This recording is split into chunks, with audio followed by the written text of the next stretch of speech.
Welcome to episode 28 of the Active Bariatric Nutrition Podcast. I'm your host, Kim Tirapelli, bariatric sports dietitian. Today, I am so excited to have on Dr. Nina Crowley. Nina is an advocate for effective communication, patient-centered approach, and improved access to care people with obesity. After 16 years as dietitian and program coordinator with Medical University of South Carolina's Metabolic and Bariatric Surgery program, she has recently joined seca's Medical Body Composition and Bioimpedance Analysis Division as the Professional Affiliations and Education Manager. Nina partners with healthcare providers and organizations to provide education and support for using body composition analysis as an outcome. Nina holds her doctorate in health psychology from Walden University, her master's of science in healthcare policy and management from the State University of New York at Stony Brook, and her bachelor's of science in nutrition science from Cornell University. Dr. Crowley has authored publications on binge eating and food cravings in bariatric surgery patients, enjoys presenting on weight recurrence, obesity stigma and weight bias, and the importance of careful language for impactful communication. She can be found tweeting online at professional meetings at psychodietitian. Thank you so much for being here today. Thanks, Kim. Oh, I'm so glad we finally connected. Yeah, I'm glad to have you on because I get so many questions about body composition. And we were just talking, before we hit record here about how hopefully this will be kind of the new normal in terms of how we measure outcomes after bariatric surgery. Yeah, it's been an exciting time kind of being on this side of it after, as you heard, after, being with patients for so many years. Right. Well, tell us a little bit about your career path as both a psychologist and a dietitian working with bariatric patients.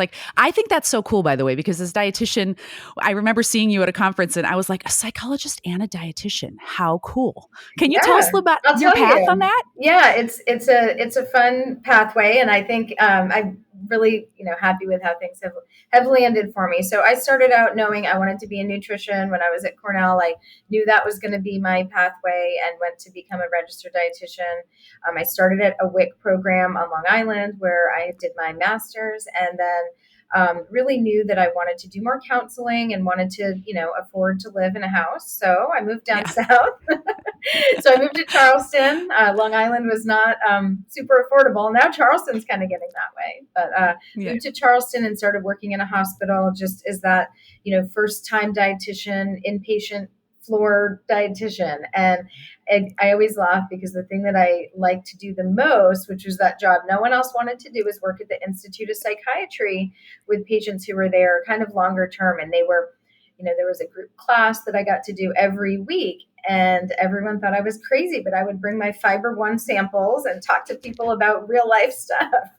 And so after doing that for a while, I'm like, all right, inpatient is not for me. I'm way too excited about conversations about anything that they could throw at me, literally, over at the Institute of Psychiatry. And so the first outpatient job that came open was in bariatrics. So I landed in it without really knowing what I was going to find and ended up loving it. I worked with 2 or 3 surgeons and a really great interdisciplinary team. And I started working on a research project looking at health behaviors after surgery. And so when I say working on the research project, I mean like filling out forms and numbers and getting stamps and mailing them. But it turned into really knowing that data so well and getting to know the patients and really learning a lot more about the health behaviors that they had and looking at long-term outcomes. And so after doing that, probably for about a year, I said, I really don't know enough about psychology.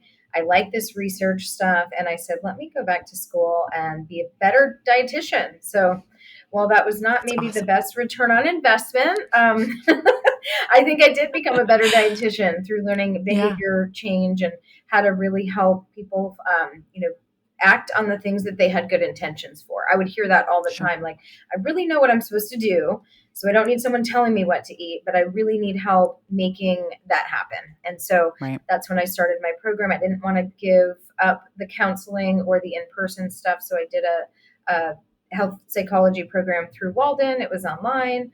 And I really started to specialize in thinking more about behavior and weight bias and stigma. And so that was my PhD. I ended up doing my dissertation on weight regain after surgery because that was what I was most interested in. And I had this beautiful data set of 3 years of patients who I had followed, and I knew every piece of data was perfect because I had touched it. And so I looked at patients at that point who had lost and kept off more than 15% of their body weight, and those that didn't, and looked back at what we knew about them before surgery from weight, health-related quality of life, and binge eating behavior status. And so, Interesting. very long story short, Yeah. I ended up finding basically that the patients who had the most intrinsic motivation to kind of do well after surgery, not related to their weight necessarily, were the ones who did were most successful with their weight loss after surgery, whereas it was their own reasons for wanting to do well long term. So it wasn't necessarily like someone telling them they needed to lose weight. Of course, we know this, right? But it was interesting, and so the behavioral part really was a foundation for me. So that was my world. And then I kind of was like, what am I going to do with this? I really love my program. I have so many ideas of what I want to do. And so I ended up being the director of the bariatric program where I was for the next 6 years. So that was what I loved until this new opportunity came along with Seca. And Seca is a company that I had heard about and knew about. It knew they made, it's a German company that made bioimpedance equipment to measure body composition. But they really helped me land in a role where I kind of get to define it myself. And so I say I part-time work with healthcare providers and our professional associations, making sure that we know what's going on in the community, know what, what's cutting edge, what we need to be doing for our clients. But then the other part is education. And that's, being able to talk to people who have a device, making sure they communicate with their patients about their body composition correctly. And then I've even found ways to integrate that psychology. So I've got a series on the psychology of weighing that I'm really excited about, and making sure that people, even with body composition, are communicating about, those parameters without bias, without stigma, without really, focusing too much on weight, which I know we'll talk about a little bit today. Yeah. Yeah. Gosh, what a full circle kind of, it sounds like all the areas that you have always been interested in kind of have culminated into where you are now. And you're able to apply all the things that you've learned into the new position that you're at, which I think is great. Yeah. So it's been great. And I love, being able to communicate with my healthcare professionals and go to meetings. I used to think I wanted to be a professional conference attendee and speaker, and they didn't have that job. So I sort of made it. And now I get to do that. I get to go kind of connect with people and find out what everybody's, learning about in the field, but then also, talk to the general public about this, which I think is really important. So I've been able to feel very aligned with my ethics and values and goals in an industry position that I never really would have pictured for myself prior. Sure. Yeah. Wow. Well, let's talk about that. Cause I think, like I said in the beginning here, body composition, we've, up until this point, and, I don't know, hopefully this changes over time, but we've really always kind of looked at weight and BMI or body mass index as kind of outcome, measurements, especially with the bariatric population. Talk to us a little bit about, why would you feel like it's better to move away from that? Or what are the better metrics to track progress, do you think? Yeah, well, this is, again, it's been a long time being in a field that I feel like we didn't see a lot of change for a while, right? Like bariatrics, when I got into it was 2007. This is how we did. Of course, we saw a lot of change in types of surgeries and all of that, but it was kind of like, here's the process. Insurance defines what you can do, and progressively insurance got more stringent, more difficult. And I mean, I missed the 2007 days where you could, evaluate a patient and say, you are a candidate, have surgery. It's gone so far beyond that. But they really did focus a lot on the BMI since the 1991 guidelines. And now that's, so long ago. That's 30 years. The Bariatric Society, ASMBS, has now come out with better, more updated guidelines. And I'm seeing every day kind of different states where they're implementing these guidelines, which include a much more reasonable kind of range of who would be a candidate, lower BMI thresholds for people with different chronic diseases, different, like Asian population having a lower BMI threshold than Caucasian. So that's been really interesting and great to be part of kind of in that culture or that Mm-hmm. kind of climate right now. Right. But then I've also been feeling like we're kind of at a tipping point with BMI. I mean, this is one Mm-hmm. where you and I know we've heard people talk about this as long as we've been dietitians, like, hey, this is a Mm-hmm. screening metric. So there's just Right. something weird about how it went from being a screening metric to a diagnostic, and really it's Mm-hmm. so stringent that you've got people who've got a BMI of 34.9 and Yep. they'll get denied for surgery, Correct. which is just Right. wild. We all know that. Totally.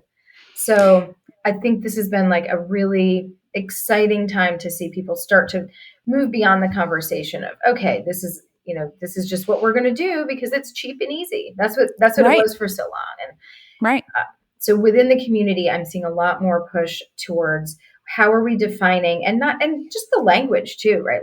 Language has always been interesting to me. So instead of just calling it, weight loss surgery or even Right. bariatric surgery, we're really seeing people calling it metabolic surgery Metabolic. because of all Mm-hmm. the benefits it has. So I love that because that really Yep. is much more, accurate to what it really is. We're seeing that Right. with weight and body fat and adiposity as well. So kind of Mm-hmm.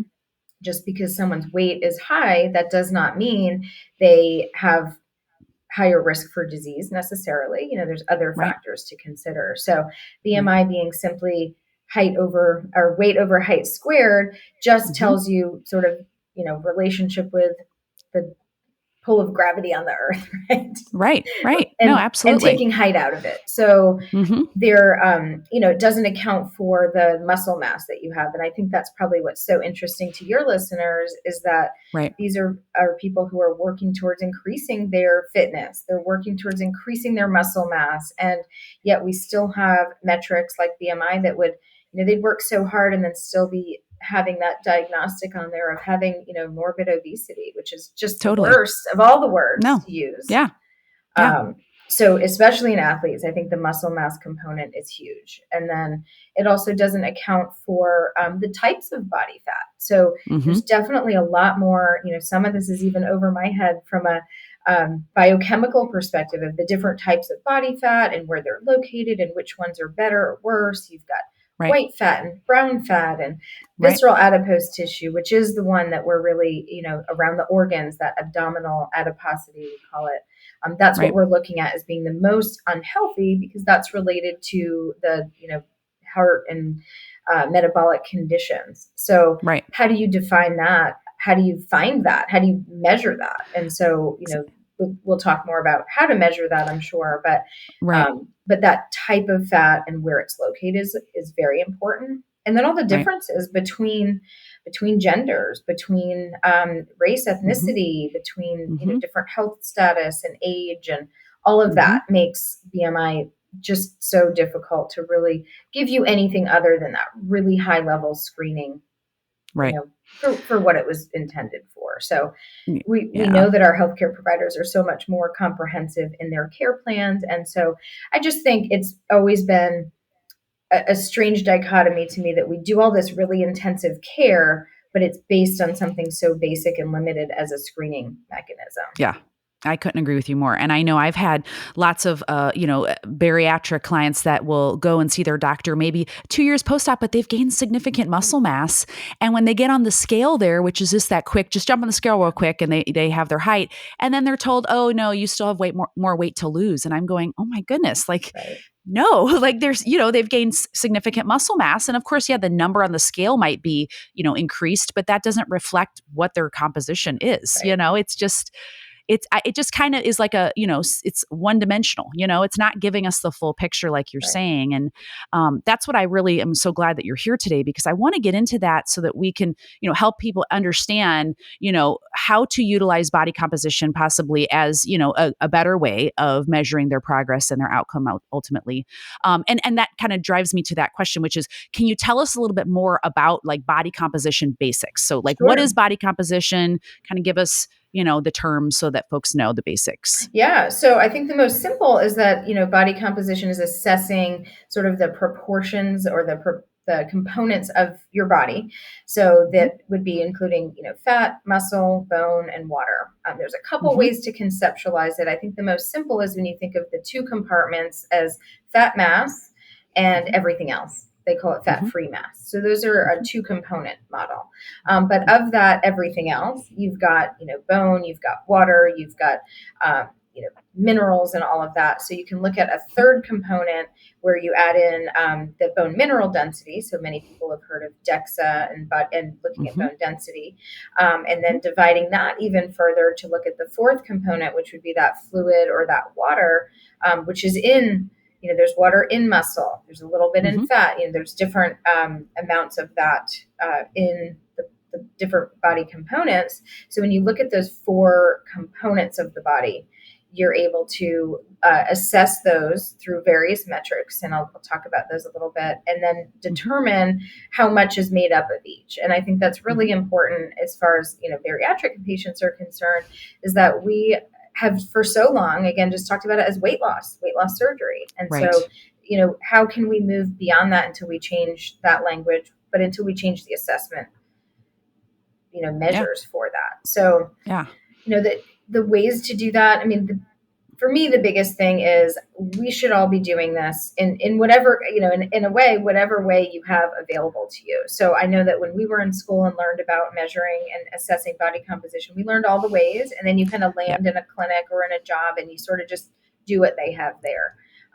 But we're so far beyond that now that I think, we can advocate for better measures, better for the patient. As I talked about in my bio, I'm really involved with the Obesity Action Coalition and trying to make sure that we consider patients' voices as part of this process. And so to me, there's a nice connection to that with these measures of body composition, where some people may be familiar with the air displacement mechanism. That's looking at your body in a little chamber to see how much air is displaced from when you're in and out of that chamber. That's called the bod pod.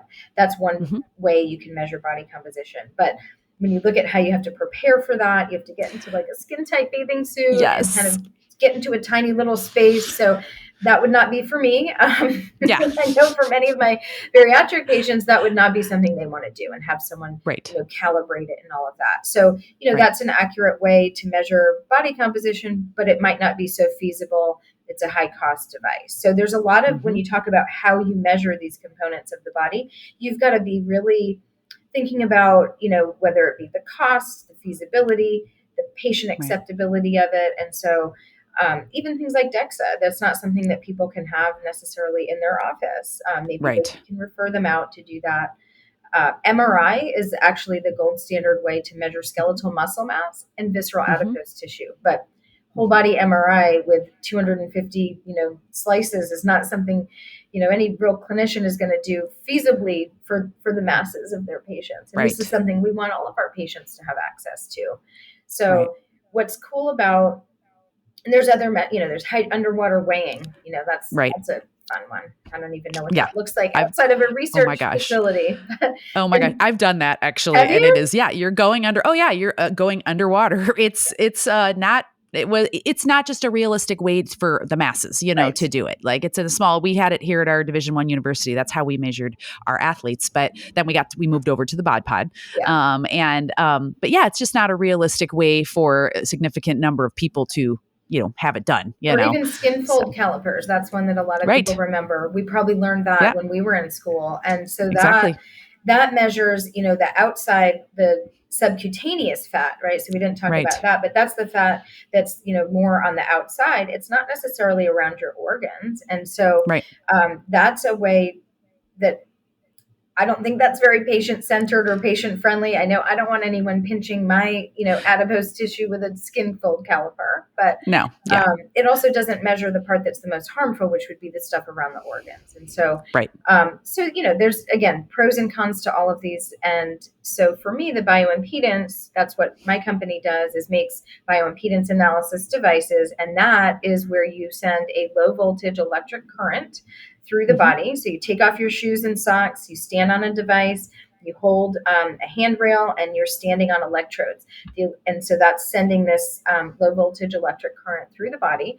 And it's measuring the difference in basically how fast it goes through the body's tissues. So faster through water, which is more in muscle, slower through fat, which is in your body fat. And so from that, they generate a an impedance measurement, and those are associated with some of these gold standard measures like MRI or the 4-compartment model. So what they do then is say, in a research setting, they measure a bunch of people in the MRI, and then they measure them on the bioimpedance device, and they see how accurate they are to each other. So, these are about 97, 98% accurate, which again, I think that 2 to 3% is worth not getting in a bathing suit or going underwater or jamming into a device. Correct. Yes. So bioimpedance is probably the way that most of your listeners would be familiar in a clinic setting, because it's right there. Honestly, you can get on that device and it measures your height and weight.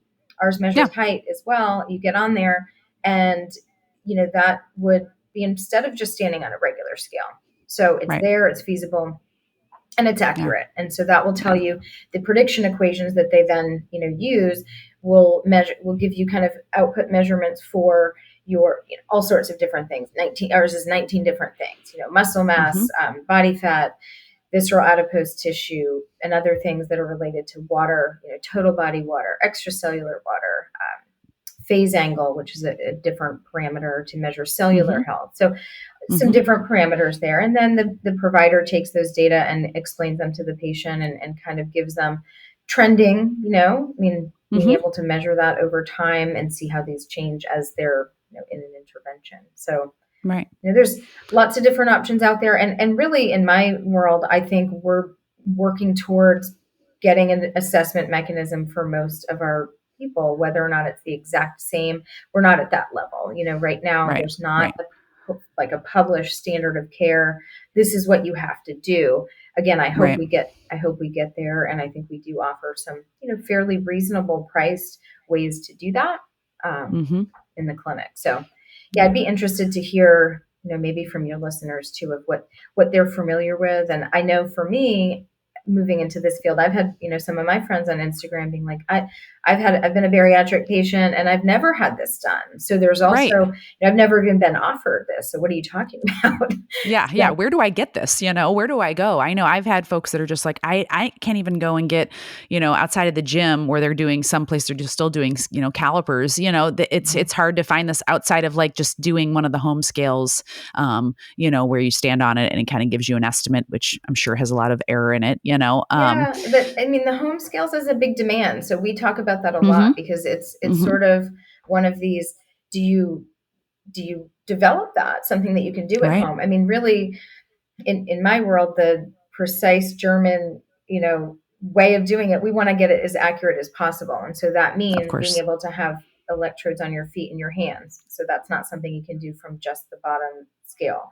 That means, so if they could make it that cheap that you could buy it, online for $10 or whatever they are, we would, but it's not going to be as accurate, but that doesn't mean there's not a place for it. And so honestly, what I see is sort of a combination approach of, you're measuring maybe weight and they don't do all of those parameters. So maybe you're measuring body fat or an estimate of that at home and trending that, but then going into your office and getting on a device like ours or something like that where you can measure in person and then seeing how that goes. But and I think we can talk in a little bit about, maybe the pros and cons of weighing and measuring every day. And is that really helping people reach their goals? And as the psychologist in me has some thoughts on that when you're ready. No, let's do it. No, tell me, I'd love to hear your thoughts on that, because that is something that I often get a lot of questions on is just, how frequent should I be weighing? What are your thoughts on that? What do you think?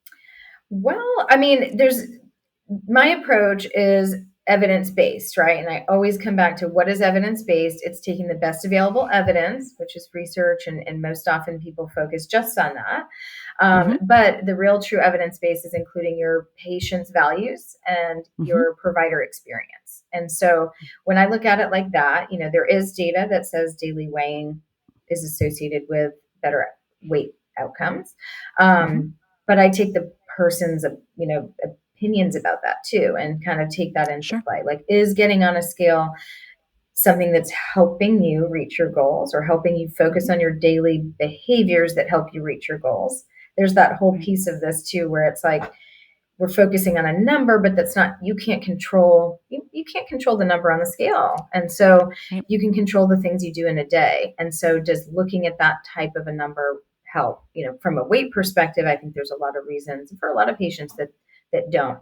But then, you have patients who say this is what keeps them on track. So Correct. I don't try to give a black and white answer, and I didn't when I was in practice doing this either, because I think you've got to take that person's real experience into account. And so my worry would be, though, when you take, so weight's one number, and we know how hard that is when people over focus on that. So if we're giving them multiple parameters, body fat, muscle mass, water, all these other parameters, and they're doing that every day, or they're getting on before they go to the bathroom or after they go to the bathroom in the morning, then they're eating, then they get on again, then they're seeing, oh, the afternoon is different. To me, that's too much data and too many things that are really outside of the daily behaviors we're trying to promote, which is all the stuff we know from nutrition, how they're eating, how they're planning their meals. Are they getting their, essential, parts of their diet that they need?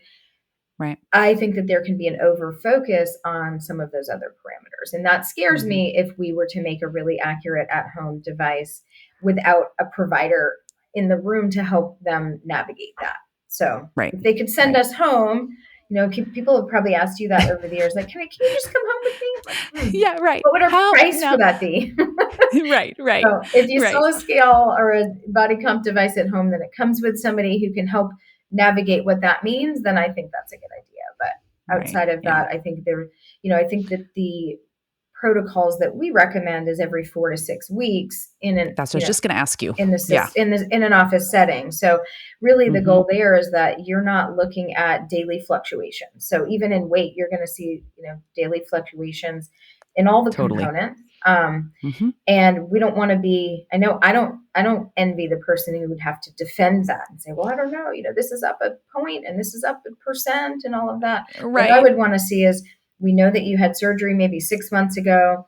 We know, we saw you at 6 months, and now it's 9 months later. And so that's a reasonable amount of time for that intervention to work and to keep doing what it needs to do. And so if that did in fact change your body composition in 3 months' time, you would be able to see that. So we would say no more than like 4 to 6 weeks. And I think that's probably pretty accurate for all the measures, outside of if you were doing something that had radiation, or like you wouldn't want to do a DEXA or an MRI that frequently, but there's no harm for the bioimpedance device. So, you could get on it more frequently, but I would say probably 4 to 6 weeks is your recommended amount, and enough time for people to have an effect of that intervention. Or, in your world, right? Like, how long does it really take to put on muscle? I mean, honestly, typically it's at least 12 weeks in research studies that look at strength and conditioning and resistance training programs. Typically 12 weeks is like the minimum to really, see some gains and some changes. I mean, like you said, can you see some little day-to-day things, but it's not really giving you the big picture. Right. You want to look at a more significant amount of time where you've utilized nutritional strategies. Obviously as you're doing progressive overload and you're changing your workout routine, hopefully seeing that change over time, but it doesn't happen overnight. And one thing you mentioned that I really like that you said is there's so many things that impact our weight day to day. And that's why it's such a, one-dimensional type of measurement that it could be something as simple as, you had something salty and now you're fluid, you're retaining more water. And so you get on the scale and the number's up. It's like, oh my gosh, no, you didn't gain, a couple pounds of body fat. Yeah. It's literally water, and that's hard. The scale doesn't tell you where it's coming from. You know what I mean? It's just the total. And so I will have those types of conversations with folks because it can be overwhelming. And, folks have gone through this process because they, ultimately want to lose weight, and because that's been our outcome measurement, right? And improve their health. I mean, and get healthier. Really and I think that is, and change their life. This whole community shift and change is we know we're doing this to change health, right? Totally. And so that's where I think one of the questions I used to always ask every patient before surgery was like, what are the things that you want to do that you can't do now? And every time they were functional health things. They were those exciting milestones of like, get on a plane without having people judge you as you're walking to the seat, get on the floor with your grandkids, do all these like amazing life things. And really there only one would be like, hit the weight that I was at when I graduated college or Exactly. got married or whatever they would say. And so all of those things I think are functional health based, and we got to go back Right. to that and say, Yep. can you do that now? Yes, Yeah. absolutely. And I think Yeah. strength, talking about what we should be focusing on, even the body fat is a measurement, and we know when we want to lose weight, we want it to be from body fat. But I think that's Right. the part that's been the most rewarding for me, looking more into body composition, is actually how important it is to preserve muscle mass as we age, Exactly. Yeah. And so being now in my 40s, 41, Yeah. Yeah. being now in my 40s, I'm like, this is a number that if you look at the graph, it's going down as we get older if you're doing the same thing. And so, Right. and especially knowing what 80% of bariatric patients are women Right. of childbearing age or older. Mm-hmm. And so Mm-hmm. that's the prime age where they should be working really on preserving and building that muscle mass. And it's going to take a lot in that early stages after surgery to not lose it. I mean, I don't know how Right. realistic it would be to say, let's not lose any muscle, because you're going Right. to lose weight from all the places when you've got a highly effective intervention like medication or surgery. And so Correct. it's not realistic to say let's lose none, but it is realistic to say with good nutrition, with good exercise and resistance training, and probably all the stuff that you talk about every day, this is Mm-hmm. something that we can really work to do. And I wish that would be a focus and a goal of more patients than just that pure weight loss. So I think Yeah. we've kind of set people up to focus on the wrong things. And Exactly. then we don't have the ways to measure the right things.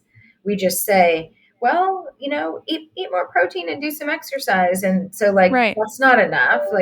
We No. need objective data. And so I think that Right. is where this comes in to support the clinicians and what they're talking about too. Right. I know, when I'm talking to folks about, the nutritional applications for strength training and trying to gain muscle, or they're trying to lean out, that's where one of the main reasons I started this podcast was because I was trying to get more, spotlight on this area, body composition being one of the main things that I'm passionate about too, because there's not a lot of research out there. There's not a lot of research on the nutritional recommendations for specifically a bariatric athlete or someone that's active after bariatric surgery. And so again, I love everything that you're saying, because I'm hoping that the more that folks realize that, looking at body composition more as an outcome measurement, and how does that impact their long-term health and prevention of other comorbidities and things like that, that's going to only highlight the benefits of going through a process like this, or utilizing this surgical intervention or the new medications that are out. And I'm just hoping that more and more we can, get some research out there. There really isn't any. And it can be challenging, especially when you want to, try to get folks to come on board with this. It's like, oh, what's the research? Well, there isn't really a lot of research, yet. Yeah. And so I'm hoping that over time, especially now, with your company, Seca, this is something that hopefully we can target more of the bariatric, population to utilize this as an outcome measurement. Yeah. And I've seen, even in the medical community with the new medications that are working to help people lose we'd call them more highly effective, similar to some surgery numbers.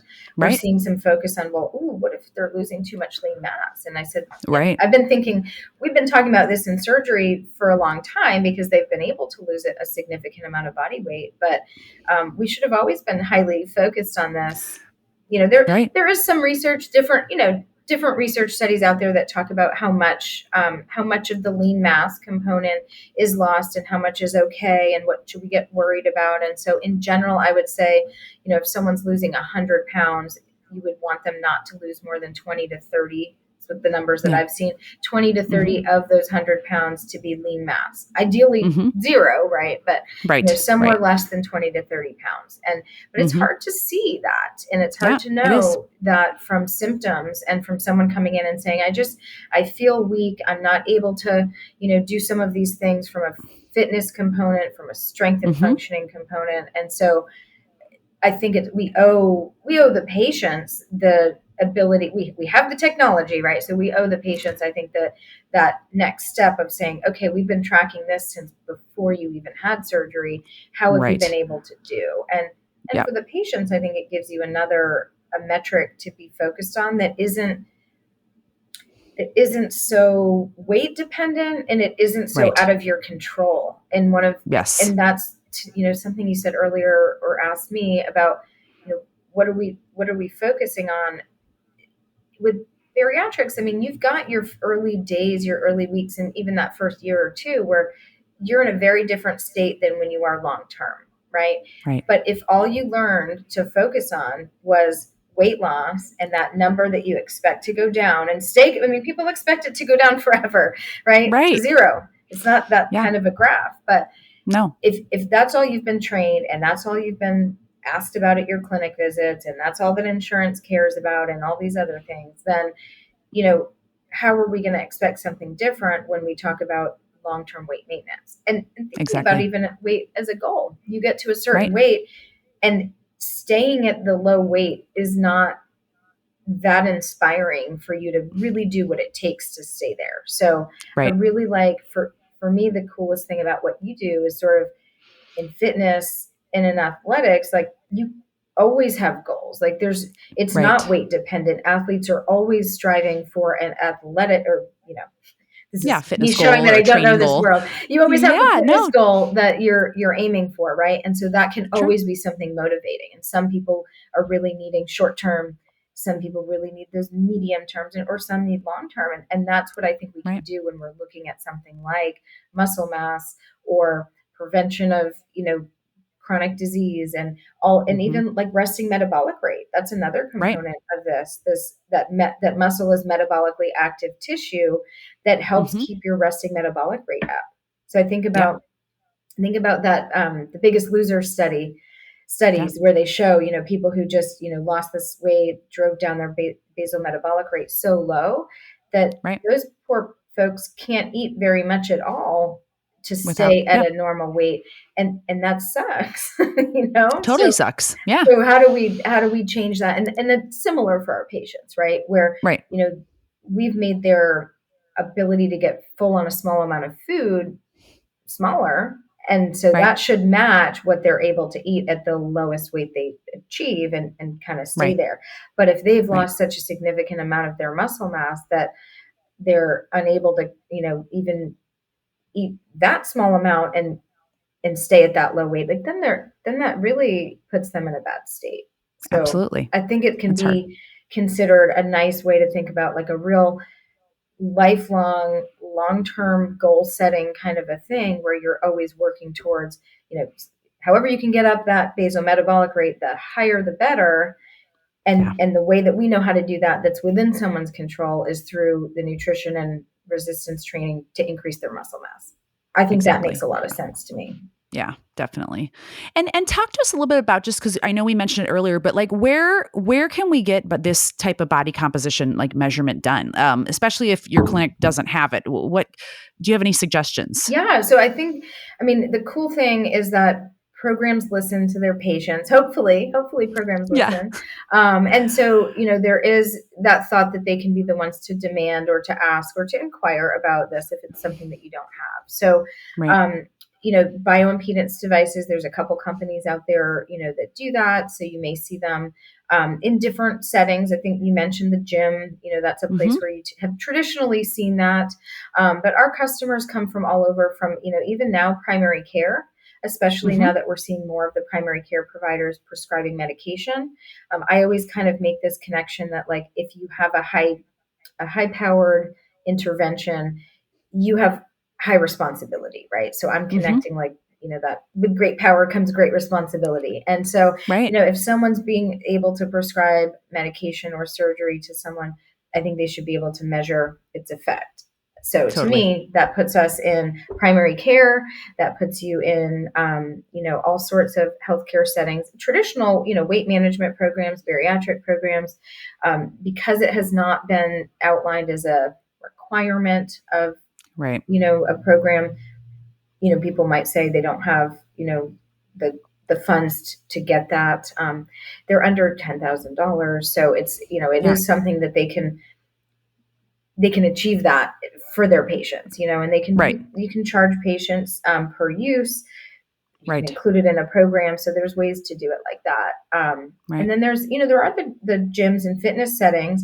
We do have even functional medicine, integrative medicine, or folks that have purchased this kind of device. So they're kind of all over. I'm seeing even more aging, not aging, but facilities that work with people who are aging. So retirement communities and places like that are working on wellness. They know that keeping people well longer is going to help them have better outcomes for their facilities. So we're even seeing them being focused on that. So almost anywhere where someone's focusing on wellness, fitness, health is where it should be. But to say that every program has one, obviously that's not true. So you do see a lot of home scales being, that there's tons of different companies out there making them, and they're, accuracy is kind of all over. From a trending perspective, though, I would say, it is a way to trend at home. But I would always kind of pair that with finding a place to go in person. So future state, I would love to say that, it becomes part of standard of care and everybody has, a way to measure that. But I would say at least the conversation, if you're a person who's, still with a in-person bariatric program or provider, connect with them and ask. And if they don't have it themselves, then they should be able to help navigate, or call me and I can tell you if there's one nearby. Yeah, right. I was just going to say, do you have on your website, do they have locations or anything like that where people could seek out we don't. an appointment? I have a vision of an app that does all these things and can send you to the place. And I think it would be really cool. I think there was some discussion at some point where maybe CVS or Walgreens or one of those would have something in there. I mean, I think people are finally getting more creative, and that, with virtual care, you don't have to go to the doctor's office for everything. And so where can we put some of these, devices or, ways to measure health outcomes, if you can, even where you get lab work done. So I think there's some creative ways to do it. And so hopefully we can make that happen. I wasn't able to get bariatric surgery coverage in South Carolina for our state health employees, which is my big policy passion. So maybe I'll be able to get this and put body comp devices everywhere people are. This will be that'll be your mission. Goal. Yeah. Right. Well, and can you talk to us a little bit about, so what's the importance of individualized assessment and individualized treatment plans, as you're thinking about body composition measurements? Yeah. Well, so again, kind of thinking back to me, always that evidence-based practice where you're pushing that individual to meet their own goals it's not that exciting to be talking to an individual about their a weight goal, right? I mean, I know that's, for me, the more I learned about psychology, the more I cringed when I had to do that kind of work. It was I don't want to talk about an ideal weight that you heard somewhere, that you looked up, that your college weight, that you're, all of that. I really would talk about individual ways for them to reach their goals. And so, but we know people like numbers, right? We know that there's, value in saying, here's a goal and I want to achieve it. And so I do think that even for people who tended to get too obsessed with a number on the scale, having measures of, individualized achievement associated with maybe a body fat percentage, but maybe even more a muscle, parameter. So whether that be a total muscle mass or as a percentage or, in their reference group, increasing that over time, I think all of those could be ways to individualize a target. And I think really just taking that person's, pairing that with the advice, right? So we're talking, this is what's kind of been fun for me, is we're on the side of measuring the effect of the treatment. But the people who are doing, the dietitians like you and the bariatric surgeons and the teams who are doing the work of working with patients on setting those goals and making recommendations, and mostly the patients themselves who are doing the work day in and day out. That's where all the hard stuff gets done. And we get to just say, here's kind of a snapshot of how you've made those changes. So, I mean, the real, I think, individualized work is in, I remember treating it like experiments. Let's do an experiment. We're going to try changing your diet in this way. You're going to figure out how to make that happen every day or most of the days or day in and day out. And then let's measure how that works and let's see, how does it take 12 weeks to see an inching up of that muscle mass? Is that too long to go before, like to do a certain way of eating before you see an outcome assessment?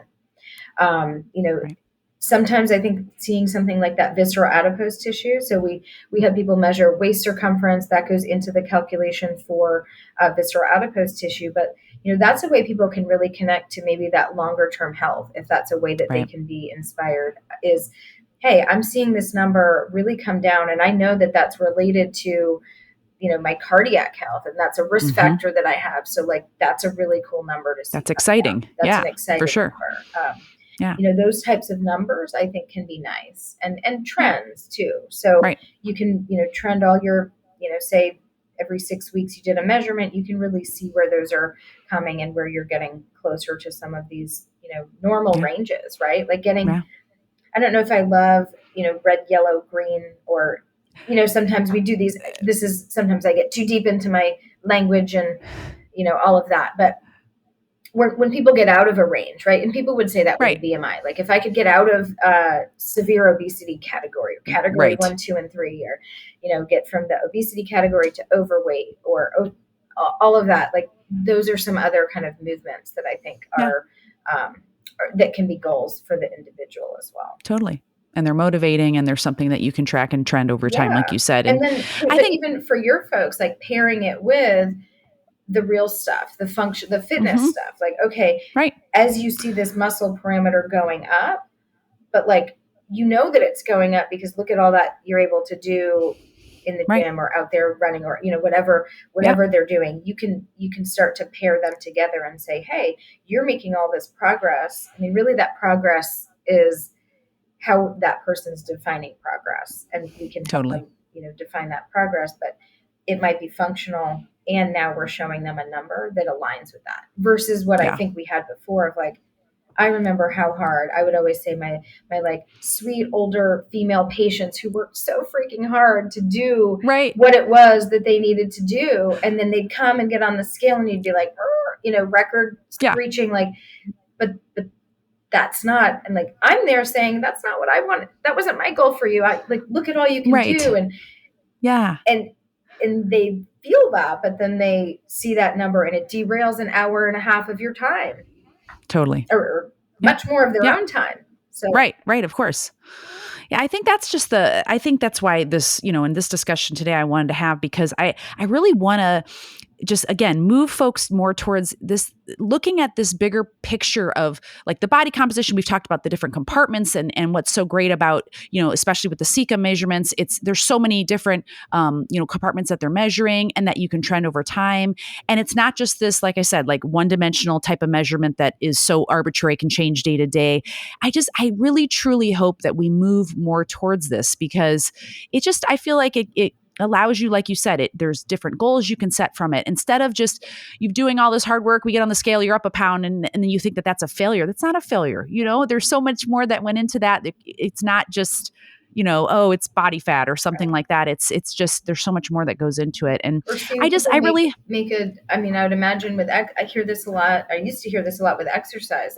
People would get on a treadmill and walk or run and hate every minute of it, but do that because they thought that was more connected to weight loss and that was their goal. Whereas now I'm the more I learn about muscle, the more I'm this has to be my personal priority. But I think for patients, once they can connect to that, I mean, that would, to me, be a real reason to say, become an athlete or, to become someone who's focused on resistance training. Because that is so important for all these other, health outcomes and longevity. Absolutely. Yeah. Well, is there anything else that we missed today about body composition? I just want to make sure that we've kind of hit all the things so that folks feel confident in understanding, what are the basics around body composition. Is there anything else we missed? I mean, I always we're talking about progress. I think defining that sort of progress for the individual. I love the focus on the individualized care. I know it's hard being, these days, I know you started in bariatrics a long time ago, like I did.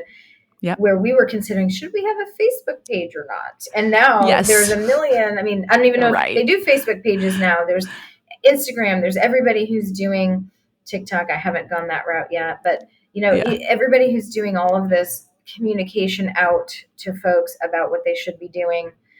Right.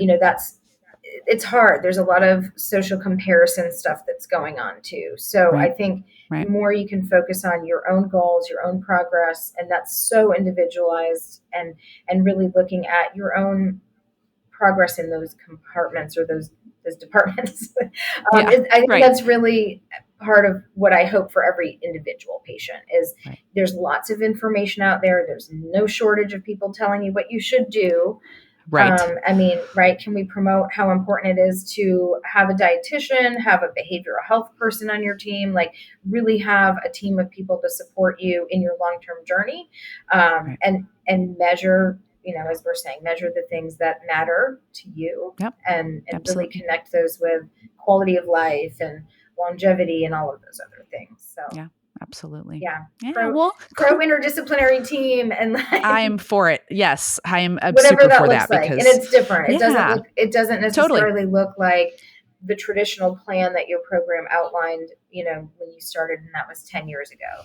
There's so many. I love following all the different dietitians. I still do, who are doing the bariatric work, because there's so many cool things you can offer people, and you can get the best one in that specific niche area in the country if you're willing to or able to do virtual visits. And so I think that's supplementing your team in that way. And I'd be really happy if all your patients are advocates for their programs to get, body composition in their clinic. I think it's a good tool for not just the patient, but I think it's a great tool for providers. Like, how depressing is it to continually just give people one-dimensional data? Yes. And then see them walk out deflated. Totally. And be upset about it. Yeah. So I totally agree with you. Advocacy I couldn't agree with you more. In that way would be great. And happy to be a resource to anybody who needs some, talking points to get that done. Yeah, for sure. Well, that's what I was just going to ask you. So can you tell the audience where we can get, more information about you, where they can reach out to you? Sure. Yeah. Well, so personal and kind of professional stuff I do on Instagram. It's just under my name. It's not that exciting. Nina M. Crowley. But I've really done a lot more with healthcare professionals on LinkedIn. And that was one I never really got into LinkedIn until this past year, but I love it because I'm super long-winded and there's no character requirements, and I can send links to all the research articles and websites and all of that, which I love, connecting to other people's work. So LinkedIn, it's just under my name, Nina Crowley. And then our Seca has Instagram, LinkedIn, and those are probably the best ways to do that. So I can give you those links if you want to share that as well. And, please. And then my email, nina.crowley@seca.com. If all else fails, or you want to go the more traditional route, I'm happy to connect that way as well. Awesome. Well, I'll put all those in the show notes. That way people can just, click on that and get in contact with you, because again, I think this is such an important area, and hopefully we're shedding a little bit more light on it and encouraging, clinics and teams to really look more at body composition and not just the weight and the BMI metrics, and, just looking more at the full picture. I think that's ultimately where we should head. And I appreciate your time. I appreciate what you're doing too, because thank you. I've been out of doing the counseling myself for a while, and I missed that, but I'm glad that, a focus on getting stronger and staying healthy and functional and all of that. I think that's really cool. Glad that that's your focus. Oh, thank you. I appreciate it. Well, thank you for coming on today. Everybody give her a follow. I'll have all her information in there, as well as Seca. So please do connect and check that out. And then just as a reminder to everybody, you can watch the full episode of this podcast on my YouTube channel, which is the Active Bariatric Nutrition channel. So make sure you subscribe to it, give it a like. That way you'll know when we put up the new video. And then if you wouldn't mind just sharing this episode, this podcast, with anyone that you think would find this information helpful, because again, that's my my goal with the podcast is just to spread information, help folks get the most, science-backed information that we can. And if you'd like to follow me on social media, you can on Instagram, which is at Active Bariatric. I also have Facebook and TikTok. And if you'd like to learn more about my one-to-one bariatric nutrition coaching services, go ahead and go to my website, which is activebariatricnutrition.com. You're welcome to schedule a discovery call and we can learn more about each other and see if we're a good match. So again, thank you so much, Nina, for coming today. I appreciate your time and all the information. Hopefully we'll connect at a meeting one of these days in person together. Yes. Again, yes, definitely. I hope to do that. All right, everybody. Well, thank you so much for joining us, and we'll do this again next week. Take care, everybody. Bye. Bye.